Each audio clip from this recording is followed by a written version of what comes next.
주신 하나님의 말씀은 신약성경 베드로후서 1장 1절로 11절의 말씀입니다.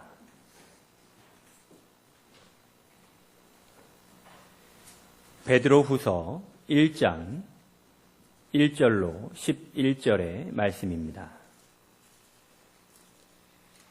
예수 그리스도의 종이며 사도인 시몬 베드로는 우리 하나님과 구주 예수 그리스도의 의를 힘입어 동일하게 보배로운 믿음을 우리와 함께 받은 자들에게 편지하노니 하나님과 우리 주 예수를 알므로 은혜와 평강이 너희에게 더욱 많을지어다. 그의 신기한 능력으로 생명과 경건에 속한 모든 것을 우리에게 주셨으니 이는 자기의 영광과 덕으로서 우리를 부르신 이를 알므로 말미암음이라.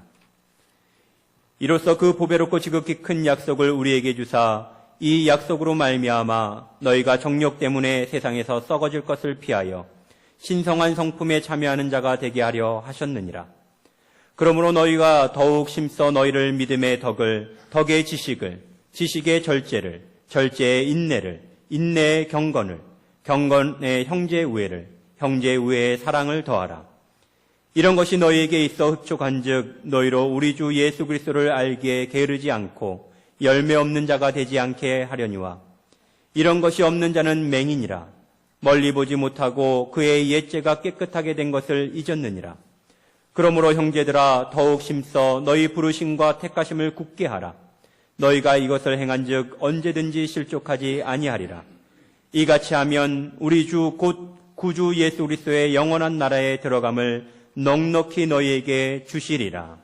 아멘. 우리 좌우에 앞뒤에 앉으신 분들 한번 인사를 하면 좋겠습니다. 집사님, 성도님, 장로님 뵈니까 예수님 뵌 것 같습니다. 서로 함께 인사 한번 나누시기 바랍니다.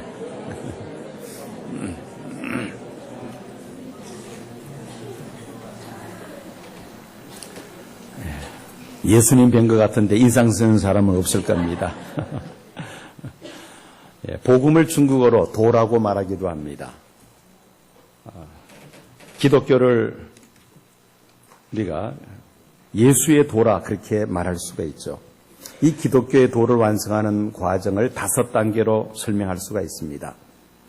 첫째는 도를 찾는 구도, 그다음에 도를 깨닫는 득도, 그다음에 도를 닦아나가는 수도, 그리고 넷째는 도를 누리는 낙도, 다섯째는 도를 전하는 전도, 이렇게 5단계로 우리가 구분해서 설명할 수가 있습니다. 불교와 기독교의 차이가 있다면 불교는 수도의 과정을 통해서 득도한다. 결론이 득도입니다. 그런데 우리 기독교는 그렇지 않죠. 기독교는 먼저 득도를, 도를 깨닫고 그 다음에 이제 수도가 시작이 됩니다. 도를 찾는 구도 과정에서 가장 선행되어야 될 것이 바로 도를 깨닫는 것이죠. 동서양을 막론하고 도를 깨우치기 위하여 많은 고생들을 합니다. 더러는 나름대로 도를 깨우쳤다고 주장하는 자도 있습니다만 실패로 끝난 사람들이 대부분입니다. 도를 깨닫기 위해서 심지어 생명을 잃는 사람들도 있습니다. 도를 깨우치는 일이 이렇게 힘들고 어렵기에 하나님은 우리 사람들에게 이 도를 깨닫는, 도에 이르는 길을 활짝 열어주셨죠. 누구든지 자신의 죄를 회개하고 예수를 구주로 영접하면 하나님의 자녀가 되는 이런 득도의 길을 활짝 열어주신 것입니다. 이것을 우리는 예수 그리스도의 도라 그렇게 부릅니다. 이 예수 그리스도의 도를 깨달은 사람들은 이제부터 신앙생활이 시작이 됩니다. 깨달은 도를 생활 속에서 이루어 나가는 삶이 뒷받침되어야만 합니다. 깨달은 도가 참 진리라는 것을 많은 사람들에게 증명하는 이 수행의 과정이 있어야 된다는 것이죠. 이 수도에는 자신을 성찰하고 자신의 못난 성품을 깎아내는 훈련, 연단의 과정이 필요합니다. 우리 한국교회 성도들에게 결점이 있다면 이 수도의 과정을 소홀히 한다는 것입니다. 예수의 도를 깨닫는 것으로, 그것으로 다 된 것으로 생각을 하고 이 수도에는 관심을 사람들이 보이지 않는 것입니다. 이 수도의 과정을 통해서 우리는 낙도의 경지에 이르게 되죠.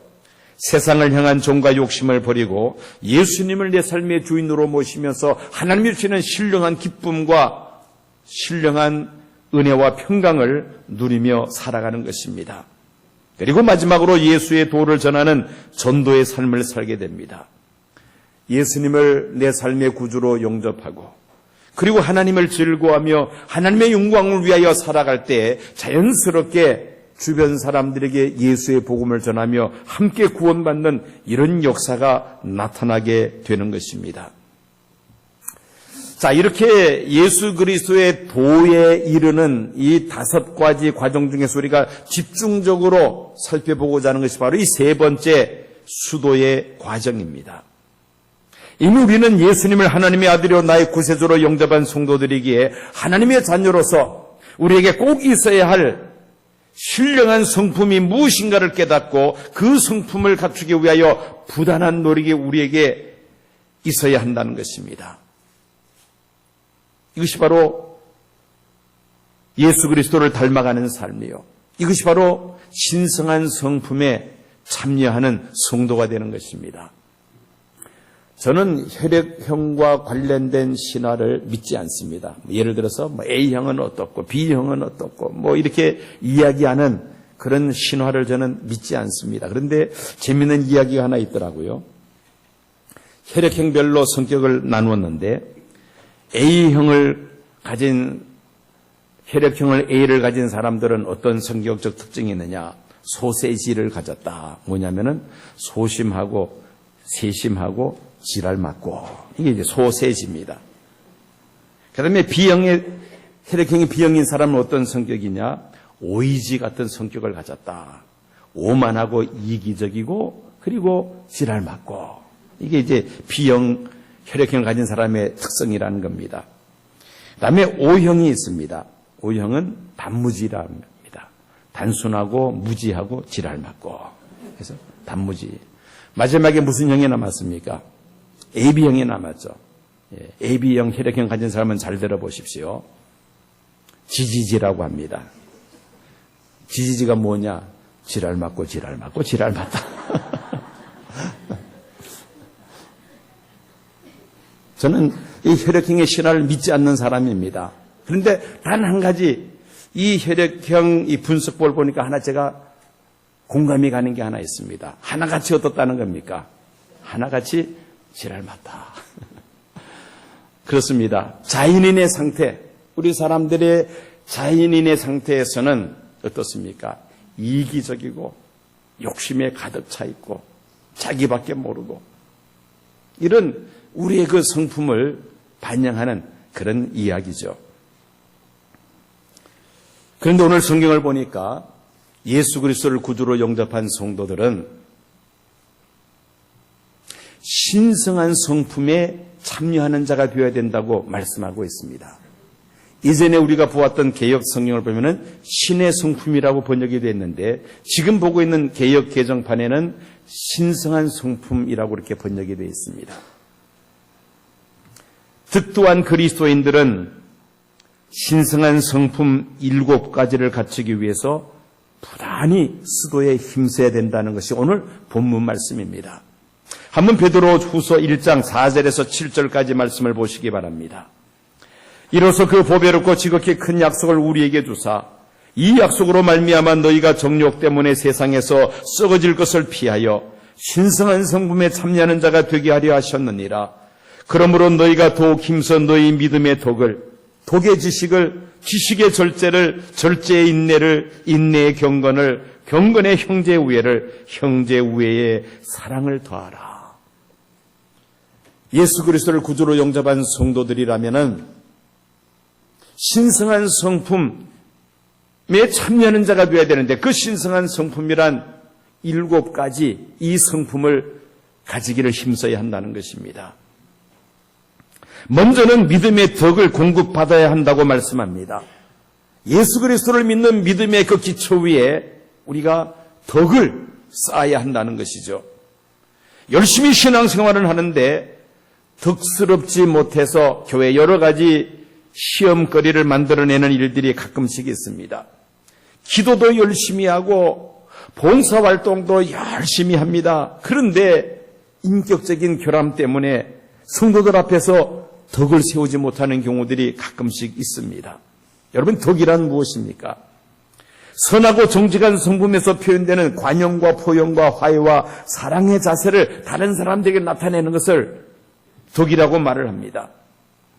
이 덕이란 단어의 원래의 뜻은 사물이 그 원래 목적대로 쓰임받는 상태를 가리킵니다. 예를 들어서 이 땅의 원래의 목적은 무엇입니까? 소산을, 식물을 내는 것이죠. 소산물을 내기 위해서 땅에 쓰여지는 것이 땅에 존재하는 원래 목적이라는 말입니다. 마찬가지로 그리스도인들이 존재하는 목적이 무엇입니까? 하나님께 영광을 돌리기 위함입니다. 아무리 열심히 봉사를 하여도 덕이 없으면 사람들에게 그 수고를 인정받지 못할 뿐 아니라 하나님의 영광을 가리며 열매를 맺지 못하게 됩니다. 그래서 믿음의 덕이 우리에게 있어야 한다는 것입니다. 두 번째로는 덕의 지식을 공급받아야만 합니다. 덕이 있어도 우유부단하거나 상황 판단을 잘못하는 경우가 들어있죠. 지식은 하나님의 말씀에 대한 지식으로 분별력을 의미합니다. 모든 상황에서 해야 될 것과 하지 말아야 될 것을 분별할 수 있어야만 합니다. 지식이 있을 때에 그 덕스러움이 돋보이게 된다는 것입니다. 그래서 덕의 지식을 공급받아야 한다. 세 번째는 지식의 절제를 공급받아야 합니다. 지식이 많다 보면은 자연스럽게 비판력과 판단이 많아지게 됩니다. 하나님의 말씀에 대한 지식이 많아지면 그 지식을 가지고 이것은 이래서 잘못됐고 저것은 저래서 잘못됐고 판단하기를 좋아합니다. 그래서 지식에 필요한 것이 절제입니다. 하나님의 영광을 위하여 다른 사람들의 유익을 위하여 그 지식들을 절제할 때에 그 지식이 값진 지식이 됩니다. 반면에 지식을 절제하지 아니하면 잘난치 한다는 이런 비난을 받기가 쉽습니다. 그래서 지식의 절제를 공급받아야 하죠. 네 번째는 절제의 인내를 공급받아야 합니다. 여러분, 절제한다는 것이 얼마나 힘든 일입니까? 인내가 없으면 우리가 절제하기가 어렵습니다. 절제는 하나님의 성품입니다. 인류를 죄에서 구원하시기 위하여 하나님은 천년을 하루같이 참고 기다리시는 인내하시는 하나님이신 것입니다. 그래서 절제에 인내가 있어야만 합니다. 다섯 번째로 인내에 경건을 공급받아야 합니다. 경건은 하나님을 경외하고 두려워하는 성품을 의미합니다. 하나님의 임재를 의식하면서 하나님의 성품과 행동을 닮아가는 것이 바로 경건입니다. 하나님을 두려워하는 마음을 가질 때에 끝까지 참고 인내할 수가 있습니다. 여섯 번째로 경건의 형제 우애를 공급받아야 합니다. 형제 우애라는 것은 가정 안에서 그 가족 간의 친밀함을 의미합니다. 그리스도 안에서 모든 성도들이 다 형제요 자매들입니다. 따라하시기 바랍니다. 우리는 그리스도 안에서 한 형제요 자매입니다. 우리는 그리스도 안에서 한 가족입니다. 무엇을 의미합니까? 친밀감을 의미하죠. 우리는 한 가족입니다. 한 피를 나눈 형제 자매입니다. 그런데 그리스도 안에서 우리가 한 형제 자매라는 것은 무엇입니까? 예수 그리스도 보혈의 피로 구속함을 받아 하나님의 자녀가 되었다는 것입니다. 그러므로 우리는 신앙 안에서 예수 안에서 한 형제요 한 자매라는 친밀감이 있어야 된다는 것이죠. 이것이 바로 신의 성품에 참여하는 자들이 갖추게 될 여섯 번째의 덕목인 것입니다.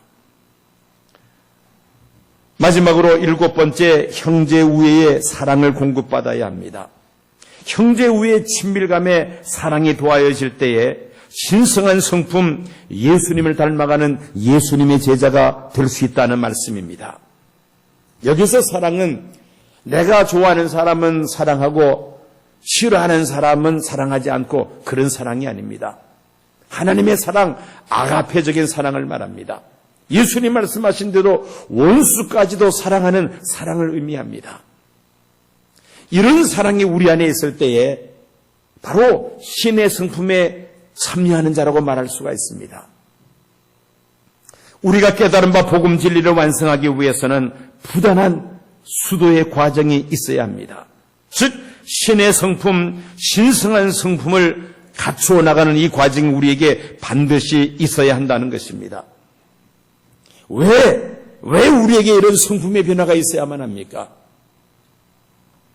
우리는 베드로후서에 기록된 역사적 배경을 먼저 살펴볼 필요가 있습니다. 베드로후서는 노사도 베드로가 순교하기 전에 로마에 있는 교회 성도들에게 쓴 편지가 바로 이 베드로후서입니다. 베드로가 베드로후서를 쓰게 된 이유는 그 로마 교회 안에 가만히 파고 들어온 거짓 선생 이단들 때문이었습니다. 베드로후서 2장 1절 2절 말씀을 보면은 그러나 백성 가운데 또한 거짓 선지자들이 일어났었나니 이와 같이 너희 중에도 거짓 선생들이 있으리라. 그들은 멸망하게 할 이단을 가만히 끌어들여 자기들을 사신 주를 부인하고 임박한 멸망을 스스로 취하는 자들이라. 여럿이 그들의 호색하는 것을 따르리니 이로 말미암아 진리의 도가 비방을 받을 것이요 라고 말씀합니다. 이 거짓 교사 이단들은 로마 교회에 파고 들어와서 기독교 진리를 부정하며 성적 방종을 조장했던 것입니다.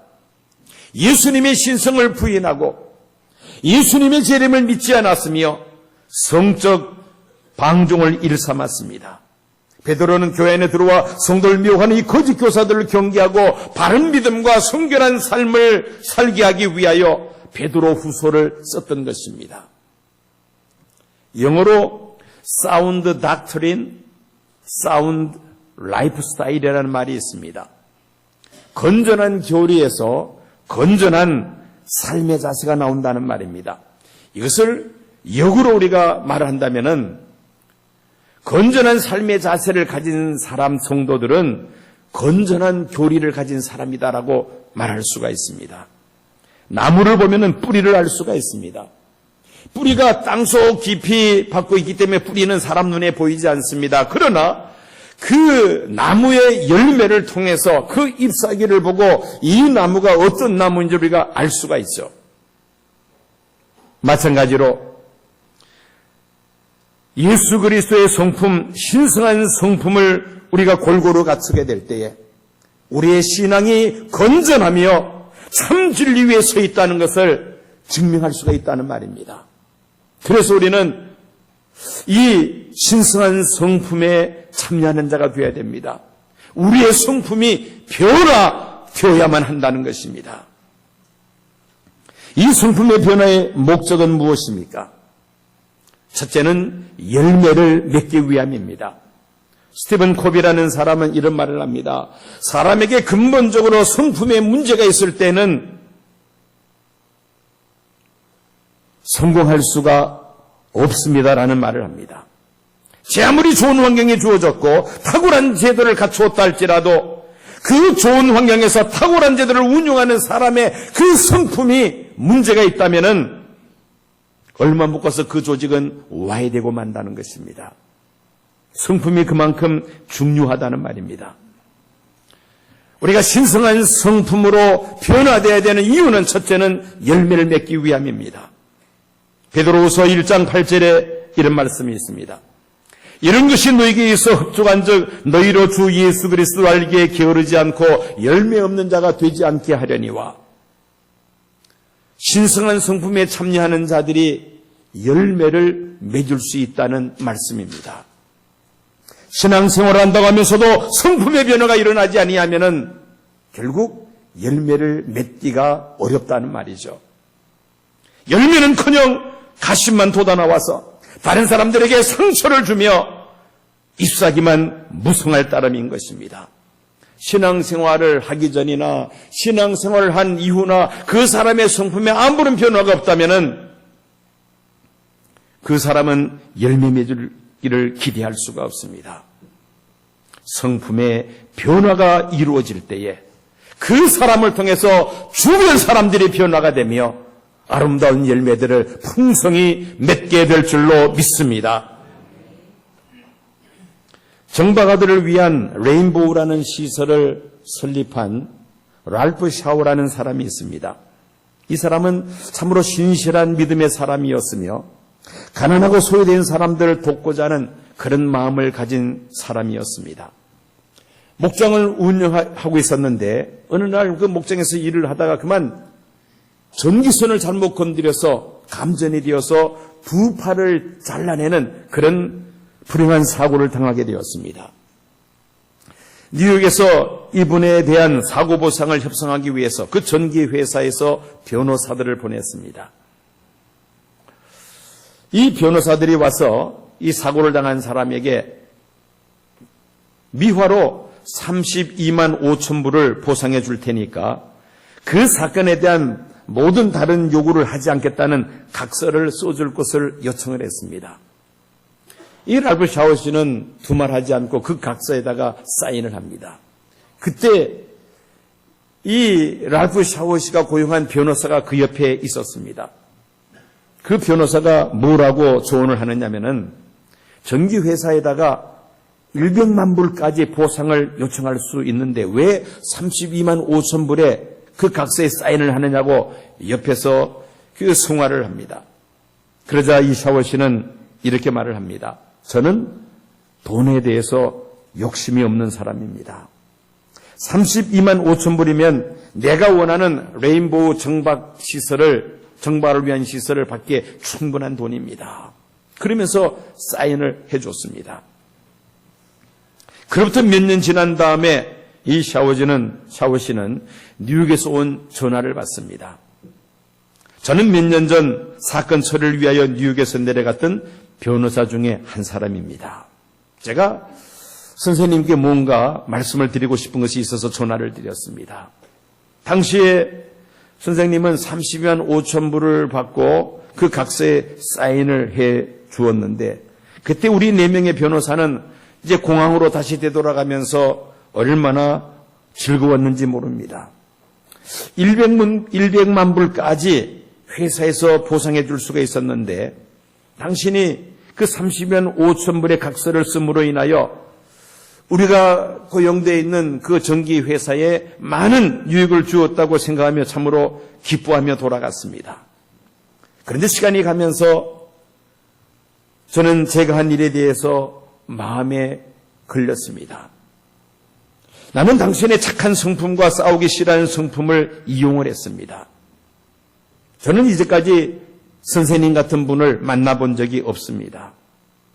저는 선생님의 신앙에 대해서 알게 되었고 저 자신이 이 신앙에 대해서 깊은 생각을 갖게 되었습니다. 그래서 마침내 뉴욕에 있는 어느 목사님을 찾아갔으며 이제는 그리스도인이 되어 열심히 교회에 몸담고 신앙생활을 하고 있습니다. 선생님이 나에게 보이신 그 신앙 인격을 보고 제가 이렇게 변화되었음을 말씀드리고 싶어서 전화를 드렸습니다. 그렇습니다. 영적으로 성숙하면은 우리 주변에 있는 많은 사람들을 구원하는 열매들을 풍성하게 맺게 될 줄로 믿습니다. 열매 맺기 위해서 우리의 성품은 변화되어야만 한다는 것이죠. 두 번째는 11절 말씀 보니까 영원한 나라에 넉넉히 들어가기 위하여 우리의 성품이 변화되어야 함을 말씀하고 있습니다. 여러분, 구원은 행위로 받는 것이 아니라 믿음으로 얻는 것이죠. 자신의 죄를 회개하고 예수님을 구주로 영접하면 우리가 죄 사함 받고 하나님 나라에 들어갈 수가 있습니다. 그런데 구원을 받되 겨우 구원을 받는 사람이 있고 또 넉넉하게 구원받는 사람이 있다는 말씀입니다. 대학 입시를 볼 때 시험 점수가 커트라인에 걸려서 아슬아슬하게 입학하는 학생들이 있습니다. 또 그 커트라인에 걸려서 예비 후보로 그렇게 또 이름이 걸려있는 그런 학생들도 있죠. 그래서 입학을 포기한 사람들이 있어서 겨우 간신히 대학에 입학하는 학생들이 있습니다. 반면에 좋은 점수를 받아서 아주 여유만만하게 입학하는 학생들도 있습니다. 여러분, 천국에 들어가는 것도 그와 흡사하다는 것이죠. 겨우 예수 믿고 부끄럽게 구원을 받느냐, 아니면은 정말 기쁨으로 넉넉하게 하나님 나라에 들어가게 되느냐, 바로 그 차이라는 것입니다. 성품의 변화가 이렇게 우리 신앙생활에 중요하다는 말씀입니다. 11절 보니까 이같이 하면 우리 주 곧 구주 예수 그리스도의 영원한 나라에 들어감을 넉넉히 너희에게 주시리라. 여러분들에게 묻습니다. 천국에 넉넉하게 들어가기를 원하시는 분들 아멘 하십시오. 아마 턱걸이 하면서 들어가고 싶은 사람들은 한 사람도 없을 줄로 생각이 됩니다. 넉넉하게 들어가야 되지 않겠습니까? 신성한 성품에 참여하며 예수 그리스도를 닮은 성숙한 성도가 될 때에 우리가 수고하는 일들마다 아름다운 열매를 맺히게 될 것이며, 언젠가 하나님이 우리를 부르실 때에 넉넉히 그 나라에 들어가게 될 줄로 믿습니다. 중국 교회 지도자인 워치만 리의 책에 이런 이야기가 있습니다. 예수 믿은 지 얼마 안 되는 형제가 있었습니다. 하루는 기차 여행을 하게 되었습니다. 서로 마주보고 있는 동서간 세 사람이 있었는데 그들이 무료함을 달리기 위해서 이 형제에게 함께 카드 놀이를 하자고 제안을 했습니다. 그러자 이 형제는 정중하게 사양을 했습니다. 3명 가운데 한 사람이 이 형제에게 묻습니다. 카드 놀이 할 줄을 모르느냐고. 그러자 이 형제는 대답을 합니다. 할 줄은 알지요. 그럼 손은 두었다가 무엇을 하시게요?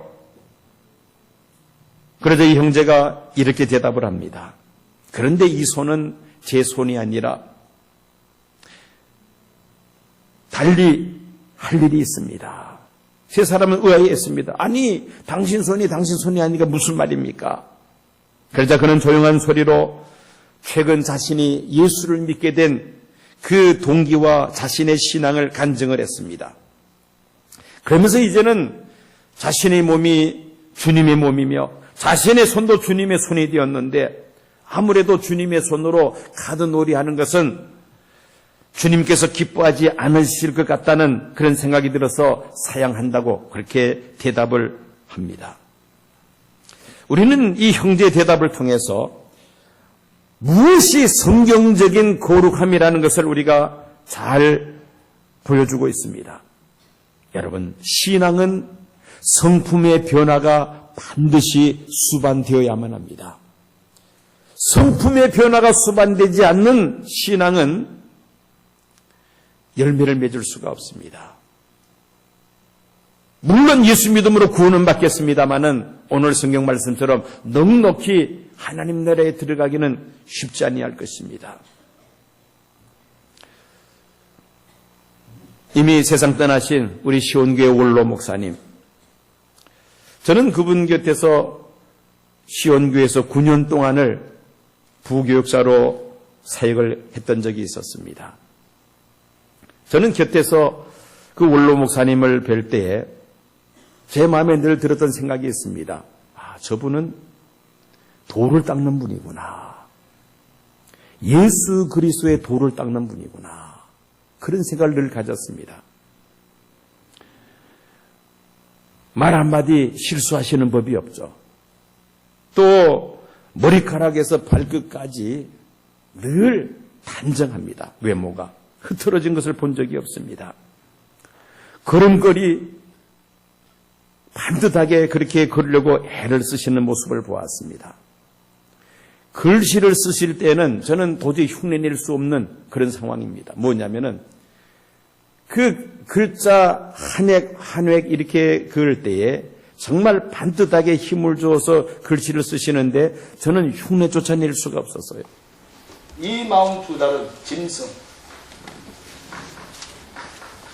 사단의 화신 적그리스도, 적그리스도가 최후로 바라갈 수 있는 그 기간을 가르쳐서 얼마라고 했어요? 마음틀이라고, 두 달이라고 했습니다.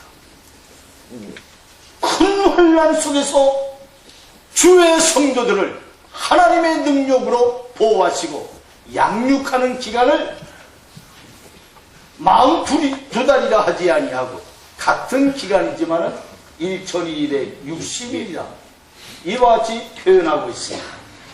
하나님의 절대 주권하에 있습니다. 영원토록 제멋대로 얼마든지 악을 행할 수 있도록 하나님께서 허용하지 않았습니다. 다 따라해 보십시오. 하늘에 있는 것이나 땅에 있는 것이나 선한 것이나 악한 것이나 모든 것이 하나님의 절대 주권 아래 있느니라. 믿으시면 아멘 하십시오. 그러니까 매사에 예수 그리스도의 도를 닦는 그런 분으로서의 제 눈에는 비춰졌습니다. 평생 수도자의 삶을 사시다가 하늘나라로 가셨습니다. 이것이 바로 신의 성품에 참여하는 자들의 자세가 아니겠습니까? 이제 내가 예수 믿고 구원받았으니 그저 내 하고 싶은 대로 즐기면서 살다가 천국 가면 된다. 그게 아니라는 것입니다. 구원받은 성도로서 이제는 내가 어떻게 살아야 될 것인가? 이게 신앙생활의 시작입니다. 이제 시작에 불과합니다. 다 된 것이 아니라는 것이죠. 주님 부르시는 그날까지 정말 수도자의 자세를 가지고 이 신의 성품에 참여하고자 하는 이런 부단한 노력이 있을 때에 우리는 예수 그리스도를 닮아가는 예수님의 제자들이 될 줄로 믿습니다. 예수 그리스도의 복음으로 득도한 성도들, 즉 구원받은 성도들에게 중요한 과제는 예수님을 닮아가는 성숙한 제자가 되는 것입니다. 오늘 베드로후서 1장에 기록되어 있는 그 7가지의 성품들 우리를 또 가지기 위해서 부단히 하나님 앞에 기도하고 성령의 능력을 힘입어서 예수 그리스도를 닮아가는 예수님의 제자, 성숙한 제자들이 다 되시기를 주의 이름으로 축원합니다. 지금은 우리 주 예수 그리스도의 은혜와 아버지 하나님의 극진하신 사랑과 성령의 충만하심이 예수 그리스도를 닮아가는 신성한 성품에 참여하는 자가 되기를 다시 한번 결심하는 이 자리에 머리 숙인 사랑하는 성도들과 시온교회에 속한 모든 믿음의 원속들과 이 땅에 구하는 하나님의 백성들 위해 지금부터 영원까지 함께 하옵시기를 간절히 축원하옵나이다. 아멘.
대한예수교장로회 통합시온교회는 24일 최태호 목사 위임 감사 예배를 열었습니다.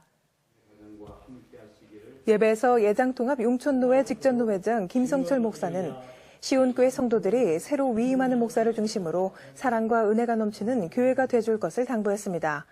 이어서 최태여 위임 목사는 고향과도 같은 시온교회에서 남은 목회를 마무리하게 됐다며 모든 성도들이 한마음으로 하나님께서 기뻐하시는 교회를 만들어가도록 헌신하며 섬기겠다고 전했습니다. 또한 CTS 기독교TV는 최태여 목사에게 CTS 의정부 운영이사장으로 5년간 영상선교 발전 기회에 감사하는 공로패를 전달했습니다.